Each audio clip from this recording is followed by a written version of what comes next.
4 minute পর প্রথম message আসছে 3:42-এ আপনার অ্যাকাউন্ট থেকে 3 লাখ টাকা কাটা গেছে। আরেকটা হচ্ছে 3 লাখ টাকা হচ্ছে অন্য একটা অ্যাকাউন্টে ট্রান্সফার হয়ে গেছে। ফেসবুকে স্ক্যাম করা এখন এতটা সহজ হয়ে গেছে, আপনারা জানলে অবাক হবেন। আপনাদের সাথে একটা ছোট্ট স্টোরি শেয়ার করি। আপনার ফোনে একটা অ্যাপস আসছে, অ্যাপসে আপনি দেখতে পাচ্ছেন যে একটা যদি অ্যাপস আপনি যদি আপনার ফোনে ইনস্টল করেন, তাহলে এই অ্যাপসের মাধ্যমে আপনি অনেকগুলো ভিডিও চ্যানেল আপনি অনেক কিছু দেখতে পাবেন, টিভি চ্যানেল দেখতে পাবেন, সব কিছু ফ্রিতে। আপনারা খুব ভালো লাগলো দেখে, সাথে সাথে আপনি অ্যাপটা ইনস্টল করলেন। ওভাবে ইনস্টল করলেন, আপনি অ্যাপটা ইনস্টল করার পরে সব কিছু পারমিশন দিলেন, অ্যালাউ করার পরে কি হলো, কিছুক্ষণ পরে আপনি দেখতে পাইলেন যে আপনার ফোনে বিভিন্ন ধরনের নানান ইস্যু ক্রিয়েট হয়ে গেছে। দেখা যাচ্ছে ফোনের ডিসপ্লে কালো হয়ে গেছে, একদম কিছু দেখা যাচ্ছে না, আবার সাদা হয়ে গেছে, একা একা বন্ধ হচ্ছে, খুলতেছে, কোনো ঠিক ঠিকানা নাই। তো এর মধ্যেখানে আপনি হঠাৎ করে একটা নোটিফিকেশন পাইলেন কি, যে আপনার ফোন থেকে অলরেডি 20,000 টাকা অন্য অ্যাকাউন্টে ট্রান্সফার করা হয়েছে। তো স্বাভাবিকভাবে আপনি ঘাবড়াই যাবেন। তো আপনি কি করলেন, সাথে সাথে আপনি ফোনটা যেটুকু স্টেবল হয়েছে, সাথে সাথে আপনি চেষ্টা করলেন কি, আপনার ওই ব্যাঙ্ক অ্যাকাউন্টে ঢুকে পিন পাসওয়ার্ড দিয়ে আপনার অ্যাকাউন্টটা চেক করতে, যে আসলে টাকা ট্রান্সফার হয়েছে কি হয়নি। তো দেখলেন না, আপনার অ্যাকাউন্ট থেকে তো কোনো টাকা পয়সা ট্রান্সফার হয়নি। আপনি খুব সুন্দর দীর্ঘশ্বাস ফেললেন, শান্তি নিঃশ্বাস ফেললেন আপনি।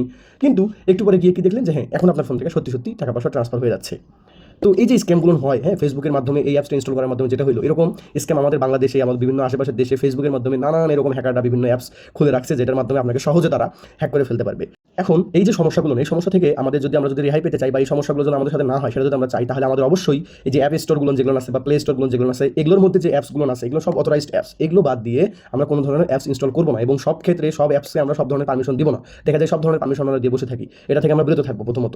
এবং দ্বিতীয়ত চেষ্টা করবো আমরা আমাদের যে সিম বা আছে সেটা একটু সেফলি রাখতে, যাতে করে সিমে পাসওয়ার্ড আসলে সহজে, যাতে করে আমরা যাতে হ্যাকাররা যাতে করে দেখতে না পারে যে হ্যাঁ, আপনার ফোনে সিমে মেসেজ আসছে, এবং মেসেজটাও সে আপনার ফোন হ্যাক করার কারণে সব কিছু দেখে ফেলতে পারতেছে। কারণ আপনার পাসওয়ার্ড বা পিন সে কিন্তু সহজে জেনে যেতে পারে না, যতক্ষণ না পর্যন্ত আপনি সেটা ইনপুট করতেছেন। এবং দ্বিতীয়ত ক্রোম বা ব্রাউজার থেকে যারা আমরা বিভিন্ন ধরনের অ্যাপস ইনস্টল করি, তাহলে অবশ্যই খেয়াল করতে হবে এটা লিগেল ডোমেইনের কিনা। তাছাড়া আমরা কোনো রকম অ্যাপস আমাদের ফোনে ইনস্টল করবো না। মনে রাখবেন সবসময় যে কোনো অ্যাপস স্ক্যাম বা এই হ্যাকিংয়ের ক্ষেত্রে সব থেকে বড় মাধ্যম হ্যাকারদের জন্য। লিঙ্ক থেকে এরকম অ্যাপস, ব্রাউজিং সিস্টেমগুলো, এগুলাই হলো হ্যাকারদের সব থেকে বড় মাধ্যম আপনার পুরো ফোনকে তাদের কন্ট্রোল নেওয়ার জন্য। সো অবশ্যই নিজেরা সাবধান হন এবং অন্যদেরকে সাবধান করান। ধন্যবাদ।